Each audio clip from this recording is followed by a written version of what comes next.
اعوذ باللہ من الشیطان الرجیم بسم اللہ الرحمن الرحیم یا ایھا الذین آمنوا لا تتبعوا خطوات الشیطان ومن یتبع خطوات الشیطان فإنہ یأمر بالفحشاء والمنکر ولولا فضل اللہ علیکم ورحمتہ ما زکى منکم من احد ابدا ولکن اللہ یزکی من یشاء واللہ سمیع علیم۔ اے لوگو جو ایمان لائے ہو، تم شیطان کے قدموں کی اتباع نہ کرو، اور جو کوئی شیطان کے قدموں کی اتباع کرتا ہے تو بلا شبہ وہ شیطان تو بے حیائی اور برے کام ہی کا حکم دیتا ہے، اور اگر تم پر اللہ کا فضل اور اس کی رحمت نہ ہوتی تو تم میں سے کوئی ایک کبھی بھی پاک نہ ہوتا، لیکن اللہ جسے چاہے پاک کرتا ہے، اور اللہ خوب سننے والا بڑا جاننے والا ہے۔ میرے پیارو، یہ سورہ نور کی آیت نمبر 21 ہے، اور اس سلسلہ کلام کی جس میں اللہ سبحانہ و تعالی ایمان والوں کو یا ایھا الذین آمنوا کہہ کر مخاطب فرما رہے ہیں۔ یہ آیت نمبر 57 ہے۔ میرے پیارو، یہاں سے سورہ نور کا تیسرا رکوع شروع ہو رہا ہے، اور یہ ایمانداری کی بات ہے کہ جب بھی میں تلاوت کرتے ہوئے یہاں پہنچتا ہوں تو دل کی عجیب کیفیت ہو جاتی ہے۔ میرے پیارو، واقعہ عشق ایک ایسا واقعہ ہے جس کے اندر اللہ سبحانہ و تعالیٰ نے ایمان والوں کی ایک بہت بڑی آزمائش کی ہے۔ ازواج مطہرات میں سیدہ عائشہ صدیقہ مطہرہ رضی اللہ تعالی عنہا کا واقعہ جناب رسول اللہ صلی اللہ علیہ وسلم کی سب سے پسندیدہ زوجہ اور منافقین اور کمزور ایمان والوں کے رویہ، میرے پیارو، ایک ایسا سینیریو ہمارے سامنے لاتا ہے کہ جس میں اللہ سبحانہ و تعالی ایمان والوں کو قیامت تک کے لیے یہ خبر دے رہے ہیں، یہ حکم دے رہے ہیں کہ کسی بھی صورت کسی پاک دامن عورت کے متعلق ان کی زبان سے ایک لفظ بھی نہ نکلے۔ میرے پیارو، معاملات صرف اللہ سبحانہ و تعالی ہی جانتے ہیں۔ یہاں عزت کا مسئلہ جناب رسول اللہ صلی اللہ علیہ وسلم کے گھر کا ہے، اور معاملہ غیب کا ہے۔ جب سیدہ عائشہ صدیقہ رضی اللہ تعالی عنہا نے یہ دیکھا، یہ محسوس کیا کہ جناب رسول اللہ صلی اللہ علیہ وسلم اللہ سبحانہ و تعالیٰ کی طرف سے وحی کے انتظار میں ہیں، تو سیدہ عائشہ صدیقہ رضی اللہ تعالی عنہا نے ایک کونے کا انتخاب کیا اور سب سے ہٹ کر اللہ سبحانہ و تعالیٰ سے دعا کی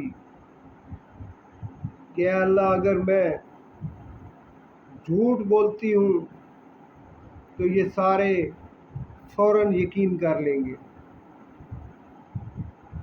اور اے اللہ، تو جانتا ہے، تو علیم بذات الصدور ہے، تو سمیع البصیر ہے۔ اے اللہ، میں تیرے سامنے ہاتھ پھیلائے ہوئے ہوں۔ اس حالت میں جبریل امین تشریف لے آتے ہیں جناب رسول اللہ صلی اللہ علیہ وسلم پر وحی کے آثار شروع ہو جاتے ہیں۔ تھوڑی دیر کے بعد جب جناب رسول اللہ صلی اللہ علیہ وسلم کی حالت سنبھلتی ہے تو سیدہ عائشہ صدیقہ رضی اللہ تعالی عنہا کو مبارکباد دیتے ہیں کہ اللہ نے تیری برات آسمان سے اتار دی۔ میرے پیارو، شیطان ہمارے دلوں میں وسوسے ڈالتا ہے۔ جناب رسول اللہ صلی اللہ علیہ وسلم رات کی تاریکی میں اپنی ایک زوجہ کے ساتھ راستے سے گزر رہے تھے کہ پاس سے دو صحابی گزرے۔ آپ علیہ الصلوۃ والسلام نے انہیں روکا اور بتایا کہ یہ میرے ساتھ میری زوجہ ہے۔ تو وہ صحابی کہنے لگے کہ ہم نے کون سا اس پر بات کی تھی؟ آپ نے فرمایا نہیں، یہ شیطان دلوں میں وسوسے ڈالتا ہے۔ میرے پیارو، اللہ سبحانہ و تعالیٰ اس آیت مبارکہ میں مومنین کو اس بات کی تاکید کر رہے ہیں کہ تم کبھی شیطان کے قدموں کی پیروی نہ کرنا۔ شیطان کا کام ہی یہی ہے، شیطان تمہارا کھلا دشمن ہے۔ وہ چاہتا ہے کہ تمہارے ایمانوں کو ضائع کر دے، وہ تمہیں بے حیائی کے راستے پر لے جانا چاہتا ہے، منکر کے راستے پر لے جانا چاہتا ہے، وہ تمہیں ناکام کر دینا چاہتا ہے۔ وہ تمہارے ماں باپ کے ساتھ اس نے دشمنی کی اور تمہارے ساتھ بھی وہ دشمنی کا رویہ اختیار کیے ہوا ہے۔ اس نے اللہ سبحانہ و تعالیٰ سے کھلا چیلنج کیا ہے کہ میں ان کو آگے سے، پیچھے سے، دائیں سے، بائیں سے، ہر طرف سے حملہ کروں گا اور ان کو جہنم میں لے جانے والا بنوں گا، سوائے اللہ کے وہ چنیدہ بندے جو اللہ سبحانہ و تعالیٰ کے مخصوص ہیں۔